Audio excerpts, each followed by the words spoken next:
Hello लीजिए। अब चंद मिनटों के लिए आप सबों के बीच हमारे मंच में उपस्थित हो चुके हैं यह हमारे जादूगर कलाकार सोनू सम्राट अकेला जी, जो आप सबों को जादू से स्वागत करेंगे, जादू दिखाएंगे, जादू का खेल प्रस्तुत करने के लिए तैयार है सोनू सम्राट अकेला जी। तो लीजिए इनका अगला आइटम, अगला प्रोग्राम जादू।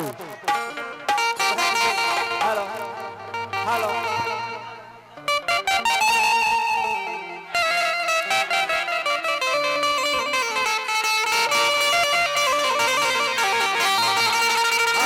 हेलो। तो देखेंगे दो चार का जादू, मैजिक, ट्रिक, इंद्रजाल, दिमाग का चलाकी, विज्ञान का खेल।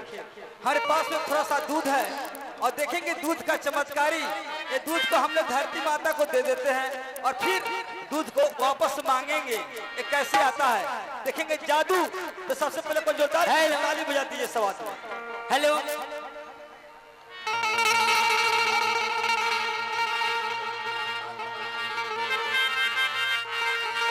तो सबसे पहले एक बार खूब कस करके जयकार लगा दीजिए। एक बार बोलिए मां दुर्गा भगवती की। तो चलते हैं जो ना काज करके सुबह से पूरे आलबानी। तो चलिए निर्गुण से सेवा रही, साथ साथ जादू के भी आनंद ले। ये आ गए हमारे इसी में खुश हो गए शीतल पासवान जी की तरफ से 21 रुपया मिला है। आप भोजपुरी बाद में सुना चले जादू तो देख लीजिए तब ना भोजपुरी सुना।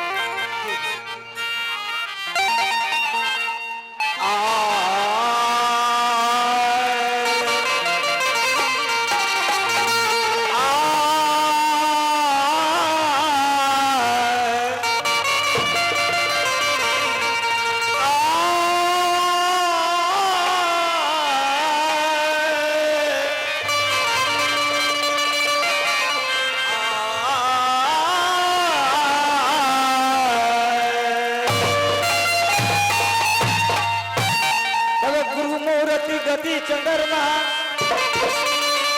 गुरु मूर्ति गति चंद्रमा सेवक ने चकोर पलखत निरखत रहो गुरु सामरथ कियो। तो पहले गुरु के गाइए, पहले गुरु के गाइए जिन गुरु रचे जहान,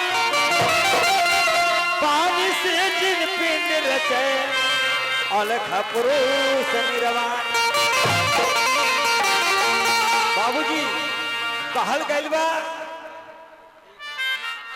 माता पिता से बढ़ के दुनिया में कौनो देवी देवता नहीं थे। सबसे प्रथम गुरु माता ही पिता ही होते हैं। तो चलते हैं जौना काज करके शुभ अवसर पर आयल बनी। पिया परमात्मा ये 5 तत्व से शरीर को बनाए हैं। एक न एक दिन पांचों तत्व के पांचों तत्व में इसको मिल जाना है। यानी कि जो आदमी इस धरती पर आए हैं उसको एक न एक दिन सब के होके चले जाना है। तो कभी कल्पना कर ले आर माटी के दहिया माटी में मिल जाई है, माटी के दहिया माटी में मिल जाई है। हमारा पूरा चाहिए राम।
पाता के बनलो शरीरिया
सुकेश पासवान जी की तरफ से 51 रुपये पुरस्कार है। हमारे तरफ से प्रणाम नमस्कार जगही के जय जयकार है। परमात्मा से प्रार्थना रही कि जो ना बाबूजी ये संसार छोड़ के चल गए उनका आत्मा के शांति मिले।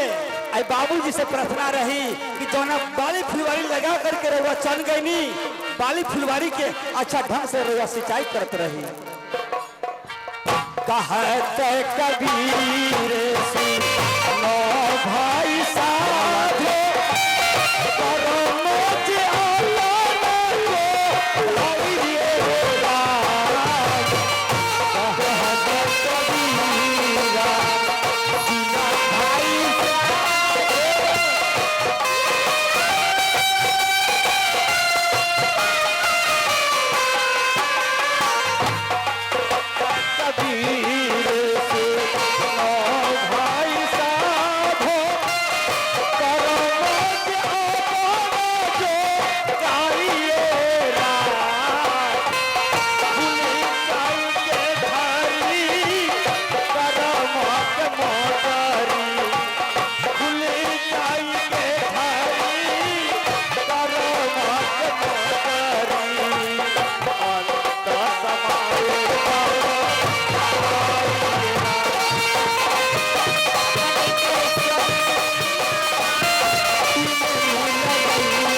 चलते हैं बहुत सुंदर आइटम गिली गिली छुमंतर दिमाग का चला के विज्ञान के खेल। अरे ठहरो, गड़बड़ मत करना। गिली गिली गिली छुमंतर एगो गीत मार्केट में धूम मचा दिले। कौन गीत है कि हम तो तर गई हो आए करिया, हम तो तर गई हो, हम सवर गई हो अपना भावे। हाँ इनके जैसे मेहरारू के देख के हाँ एगो मर्द कहले क्या कहता कि हम तो तर गई हो ऐसन कनिया कोई हो अपना धानिया के प्यार में असवर गई हो। एक खुशी रहे नबर सखी कनिया दुलारे।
मन के बात करें कहे के बात बा ऐसन धनिया मिले मुश्किल से, ऐसन धनिया मिले मुश्किल से,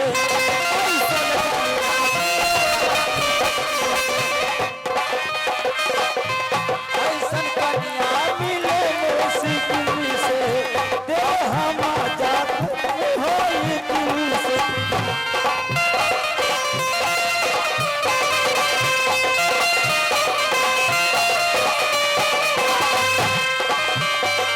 खुशी रहे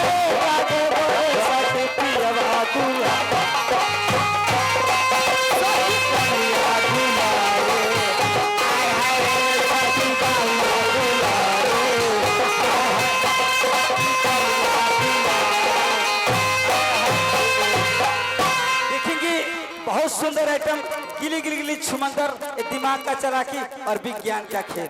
जोरदार कैसे और ताली बजा दीजिए सब आदमी। ताली मार रही तनी जोरदार। चलिए अंतिम आइटम। चलिए सभी आदमी से निवेदन है एक सभी आदमी अपने अपने ड्यूटी पर तैयार हो जाइए। तैयार है चलिए स्टार्ट कीजिए। आइए चलिए हमें काम हो। चलिए ठीक है ताली ताली ताली ताली जुबार को बजा दीजिए।